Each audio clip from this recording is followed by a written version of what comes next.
सरन्यायाधीश आणि राष्ट्रपती यांची तातडीने भेट, मोठी घडामोड घडणार. नागपूर. देशात सध्या राजकीय घडामोडीचा ताण वाढलेला असून उपराष्ट्रपती पदाच्या राजीनाम्याने त्याला नवे वळण मिळाले आहे. या राजीनाम्यानंतर आता नवीन उपराष्ट्रपती निवडण्यासाठी निवडणूक घेणे बंधनकारक झाले आहे. भारताच्या संविधानात उपराष्ट्रपतीचे पद अत्यंत महत्त्वाचे मानले जात असून ते केवळ राज्यसभेचे सभापती नसून राष्ट्रपती अनुपस्थित असताना त्यांची जबाबदारीही सांभाळतात. त्यामुळे या निवडणुकीत राजकीय समीकरणे, सत्ताधारी आणि विरोधी पक्षाची रणनीती आणि संसदेतील आकडेवारी यांना विशेष महत्त्व येणार आहे.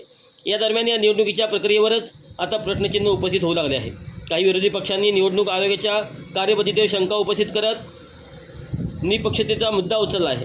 निवडणूक आयोग हा संविधानिक स्वायत्त संस्था असून त्याची पारदर्शक, मुक्त आणि विश्वासार्ह निवडणुका पार पडणे अपेक्षित आहे. मात्र अलीकडील काही घटनांच्या पार्श्वभूमीवर आयोगावरील विश्वास डळमळीत झाल्याचे विरोधकांचे म्हणणे आहे.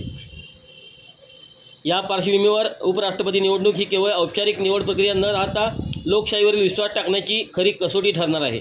निवडणुकीच्या प्रक्रियेवरच आता प्रश्नचिन्ह उपस्थित होऊ लागले आहेत. काही विरोधी पक्षांनी निवडणूक आयोगाच्या कार्यपद्धतीवर शंका उपस्थित करत निपक्षतेचा मुद्दा उचलला आहे. निवडणूक आयोग हा संविधानिक स्वायत्त संस्था असून त्याची पारदर्शक, मुक्त आणि विश्वासार्ह निवडणुका पार पडणे अपेक्षित आहे. मात्र काही अलीकडच्या पार्श्वभूमीवर आयोगातील विश्वास डळमळीत झाल्याचे विरोधकांचे म्हणणे आहे. या पार्श्वभूमीवर उपराष्ट्रपती निवड ही केवळ औपचारिक निवड प्रक्रिया न राहता लोकशाहीवरील विश्वास टिकवण्याची खरी कसोटी ठरणार आहे. सत्ताधारी आणि विरोधक यांच्यातील संघर्ष, आगामी निवडणुका यांचे परिणाम आणि आयोगाच्या स्वायत्ततेवर उमटणारे प्रश्न या सर्व घडामोडींनी देशातील राजकीय वातावरण तापलेले आहे. या पार्श्वभूमीवर देशाचे राष्ट्रपती द्रौपदी मुर्मू आणि न्यायाधीश भूषण गवई यांची भेट चर्चेचा विषय ठरत आहे.